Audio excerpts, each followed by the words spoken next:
বিগত কয়েকদিন পরীক্ষা চলার পর ফাইনালি পরীক্ষা শেষ হলো। তো তারপর কলেজ ক্যাম্পাসে বসে মা বাবার জন্য অপেক্ষা করছিলাম, কারণ এখান থেকে তাদের সাথে দেখা করে আমি যাব এয়ারপোর্টের উদ্দেশ্যে। তো মা বাবার সাথে দেখা করে সকলে এয়ারপোর্টের উদ্দেশ্যে রওনা দিয়ে দিয়েছি। আর আমরা এয়ারপোর্টে কেন যাচ্ছি আর এয়ারপোর্ট থেকেই আমরা কোথায় যাব সেটাও জানাই। আমরা যাচ্ছি দিল্লি, তো সেটা যাওয়ার পিছনেও কারণ রয়েছে, তো ভিডিও চলাকালীন বলছি, তোমরা শুনতে থাকো। তো দেখতে দেখতে আমরা পৌঁছে গিয়েছিলাম এয়ারপোর্টে। ওখানে চেকিংয়ের সমস্ত কিছু কাজকর্ম মেটাতে দেরি হবে, তো সেই উদ্দেশ্যে একটু আগে যাওয়া, কারণ আমাদের ফ্লাইট ছিল সন্ধ্যে 7টা সাড়ে 7টা নাগাদ এবং আমরা দিল্লি যাচ্ছিলাম 3 দিনের জন্য। তো দিল্লি যাওয়ার পিছনে কারণটা হচ্ছে ভারতের সংস্কৃতি মন্ত্রকের সাহায্যপুষ্ট ভারতের দ্বিতীয় বৃহত্তম হেরিটেজ প্রিজারভেশন সংস্থা ইনট্যাকের এসে কম্পিটিশনে আমি জাতীয় স্তরের বিজেতা হয়েছিলাম। তো এই বিষয়ে যে টপিকটা সম্বন্ধে আমি লিখি, এই বিষয়ে ম্যামের সঙ্গে আমি আলোচনা করি, আমাদের ডিপার্টমেন্টের যিনি হেড সুজাতা ম্যাম, এবং উনিও এই বিষয়ে সহমত হন যে আমি এই বিষয়ে লিখতে পারি। বিশেষত আমাদের ডিপার্টমেন্টের সকল টিচাররাই আমাদেরকে সবসময় সাপোর্ট করেন, সব বিষয়ে এগিয়ে যেতে বলেন।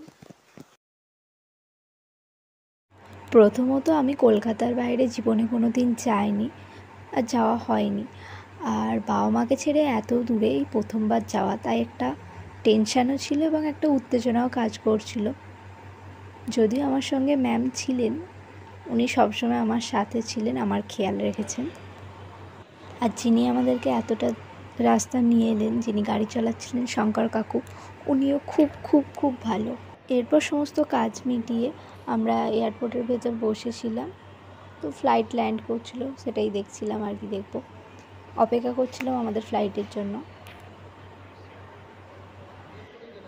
তোমরা হয়তো ভাবতে পারো আমি এমনভাবে কেন বলছি যে প্লেন ল্যান্ড করছে দেখছি, মানে জীবনে যেন কখনো দেখিনি। সত্যি আমি জীবনের সামনে থেকে কখনো প্লেন দেখিনি, সেই কারণে প্রথমবার কোনো জিনিস দেখার একটা আনন্দ অন্য রকমের। প্লেন থেকে বাইরের দৃশ্যটা সত্যিই অন্যরকম ছিল। ওপর থেকে যখন নিচে দেখছিলাম শুধু আলোই দেখতে পাচ্ছিলাম, এর বাইরে আর কিছু দেখা যাচ্ছিল না, কিন্তু এই দৃশ্যটা অনেক সুন্দর ছিল। তো ফ্লাইট ল্যান্ড করেছিল রাত্রি 9:30 নাগাদ। এরপর হোটেলে পৌঁছাতে 11:30 বেজে গিয়েছিল। তো আমরা প্রথম দিন এই হোটেলটায় ছিলাম।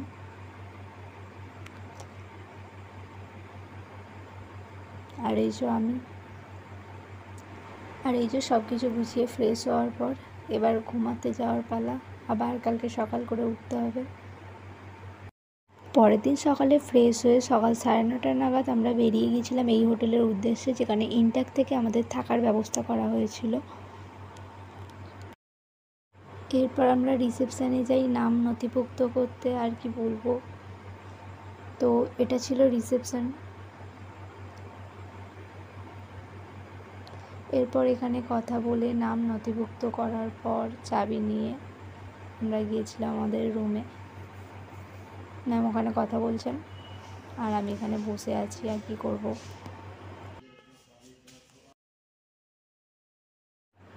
এরপর আমরা চলে গিয়েছিলাম আমাদের রুমে।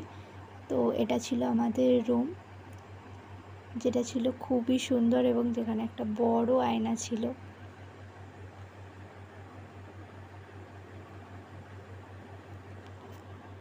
আর এই যে আমি।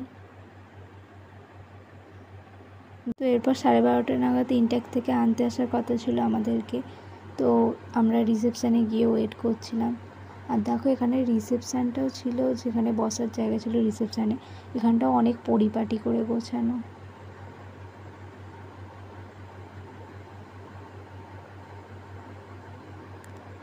আর আমি বসে বসে অপেক্ষা করছি কখন নিতে আসবে।